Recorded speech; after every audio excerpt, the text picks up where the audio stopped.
Hey, what's up? This is Benjamin here from the African Geek, and you are welcome to this fantastic video inside of Canva. Today I'm going to be taking you through some very quick tips on how you can use shadows the right way inside of Canva. So if this is something you want to learn how to do, stay tuned and I will be right back after the intro.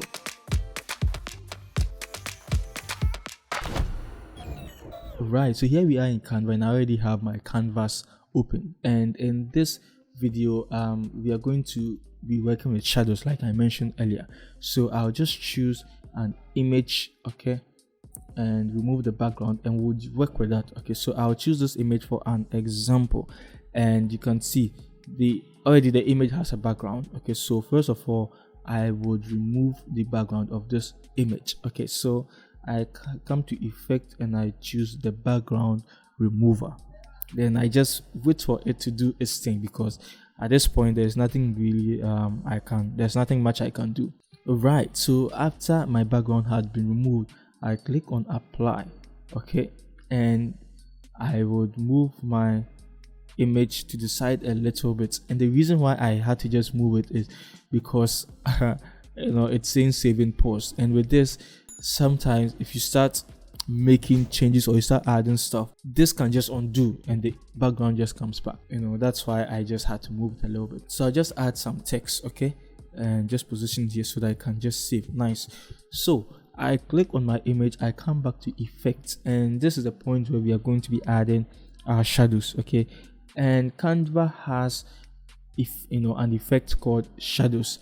If you can't find it, what you can do is you can scroll down to the bottom over here, and this section is called you may also like, okay, and over here you can see there are so many effects you can add. So once you click on this, so I haven't added this, so once I click it tells me connect, and I just have to click on connect, and it just adds up to all the effects I have over here. So that's what you can just do. You see shadows if you haven't connected it yet, and you just have to connect it. So in shadows we have several shadows over here. So we have the glow, which usually is the shadow that comes all around your photo, okay, and we have the drop.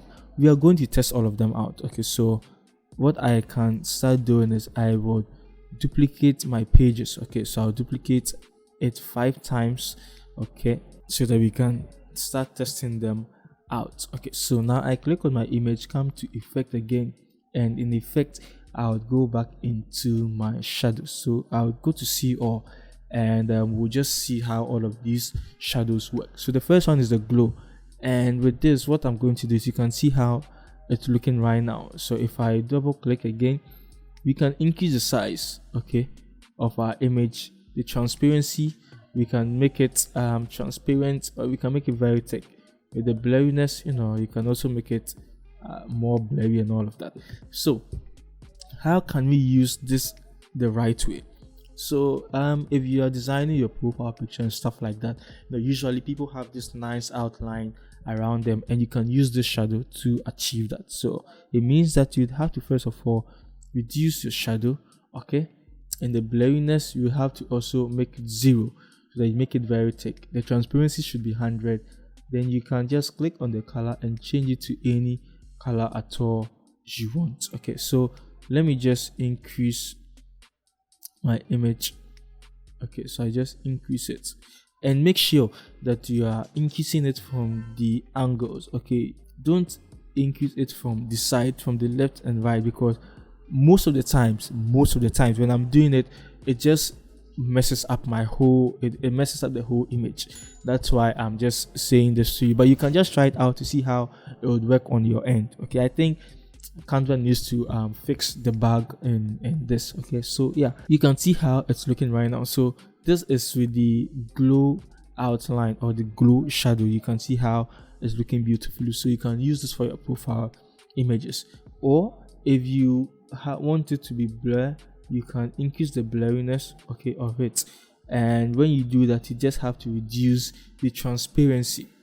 Okay, usually if you're using shadows, it shouldn't be too transparent. That's one thing I've come to realize. Okay, so I'll just keep this 100 and I'll keep the blurriness 0. So this is with the first one. Okay, so the next one is with the drop. So we'll just click on the drop and we'll see how it's going to be like. So you can see how it looks like, and with this it gets to feel like the light ray is coming from this direction, so the shadow falls behind. Okay, and with this you can really use it in so many interesting ways. Okay, so let me just increase the size of my image. Okay, and with this shadow, what I usually love to do is I love to use the transparency, because I don't want to make it too visible, and I also increase the blurriness of it so that we can make our design look more realistic. Okay, and with the drop we have several angles how you want to position your shadow. So you can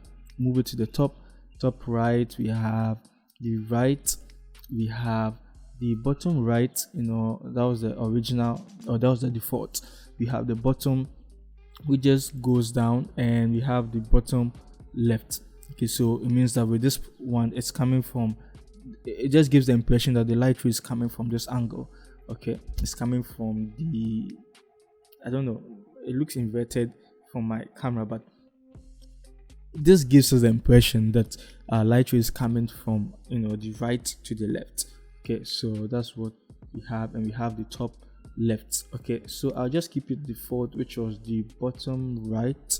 Yes, and what you can do is you can increase or decrease the offset. So what it means is the offset gets to be like how close you want the shadow to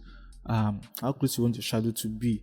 Okay, yeah, so that's the main thing. That's the how I get to understand. I hope you also understand, because when I do this way, you can see it now becomes very close to the image, but if I increase it, it's like we are now separating it a little bit. And I'll increase my blurriness a little bit, just to make it just slight. Okay, and the transparency too, I just would reduce the transparency so that we just make it slight. Okay, awesome. So then apply. Now moving to the next one, I click on my image, then we come to the effect of the angle. We are going to look at the angle to see how this one is, and you can see I don't know how I'm going to use this, being honest with you, and I think it also depends on what you are working with. Okay, so it may not work well with this image, so I'll just delete it and I'll come to photos. For example, let me even delete this text over here. Okay, so I just choose any image here and I come to effect and I just go to my shadows again. I choose the angle. Okay, and you can see it looks much better with this type of image. So this should also give you the idea that depending on the image you are using, some shadows would work very well with them while others wouldn't. Okay, so just keep that in mind. So let's click again and you can see we have the angle, so you can also adjust the angle. Okay, over here you can also increase the transparency, but I don't like my transparency to be too much. In every shadow I use, I just try not to make it too transparent, like not to make it too obvious. I don't want my shadows to be obvious, yeah, something like that. Then the blurriness, okay, you can also make it blurry and you can see it's looking very, very beautiful. So maybe it should just give me the idea that I don't need these images anymore. Let me choose another image like this, come back to my effect, and let's check the next shadow. Okay, so I click on see all, then we choose the curved. Okay, with the curve, so that we can see how this one also looks like. So this is also very cool. It's also very cool. So this is best for images like this, especially because I don't know how else you can use the curved shadow. So with the offset, like I said, so with this it drops it more, which I don't think depending, but with this example I don't think is the best. Okay, then we can increase or decrease the transparency.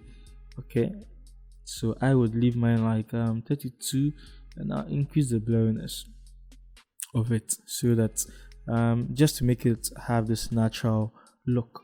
Okay, so I think this one is very cool with images like this. And let me just hit on the plus, then I choose another image and let's use the next shadow. So the next shadow is the page left, and this one, it gets to make it look as if there's a space. Let's say we have this over here and we move it up a little bit. The spacing that comes, like the curved space, that's how it gets to look like. I don't know if you get the analogy, but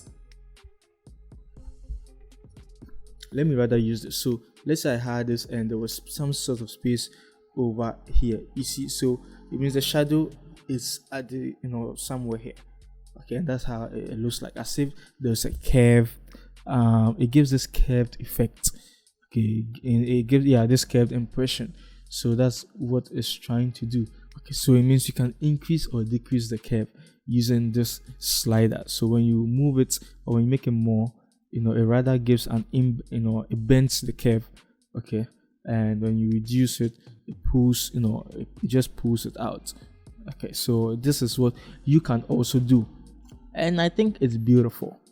Now let's try the next one. So I duplicate the page, or I just make a new one. Instead of duplicating, I just make a new page and I add a new image, and we'll see with the next one how we can make it look very nice. So I choose effect again and I go back into my shadows, and in shadows I'm just going to click on see all. Then the next one we have is the backdrop. So with the backdrop, it just makes it look like there is the shadow, or the light is being casted on the image directly, so the shadow now falls behind. That's what it looks like. So you can adjust the horizontal angle and the vertical angle, so you can see how you can make it look. And with this, it really works well with, I think, with a full image, for example. So let me come to uploads and see if I have a full image. Okay, so I wasn't finding any of that in my upload, so I just came here and searched for girl full. Okay, and I just come to effect and I will remove the background first. Alright, so now that we have the background removed, we are just going straight into the shadows again, and we're going to use the backdrop so that we can see how it's going to look like. So I click on the backdrop and it should add okay, so we have our shadow. You can see how it's looking right now, but I will click again and now I can adjust the vertical angle. So it means I can just have it straight on the floor. With the horizontal angle, I can depending on how I want it. So you can see how it's looking. You can be able to adjust it, but just make sure when you are adjusting, you are making it very nice. So you can see how it's looking right now. Let me just increase. Okay, so you can see how it's looking. So you can do so many things. So depending on how you want your shadows to look like. I personally, I haven't tried this one before, but it seems it's looking very interesting. Over here, and it would have been good if the offset option was here, so that we can be able to bring the shadow close to our image. But in this case, we are not able to do that, and I think that's the downside of this. But yeah, depending on the images you are using, I believe you'd be able to know how to use the shadows effectively, since I've been able to run you through all of the shadows. So I hope you learned something new from all of these shadows we have touched on, and I believe from now on you'd be able to know how to use shadows on your images. The name is Benjamin, and always remember, there is no limit to creativity. I would see you in my next video.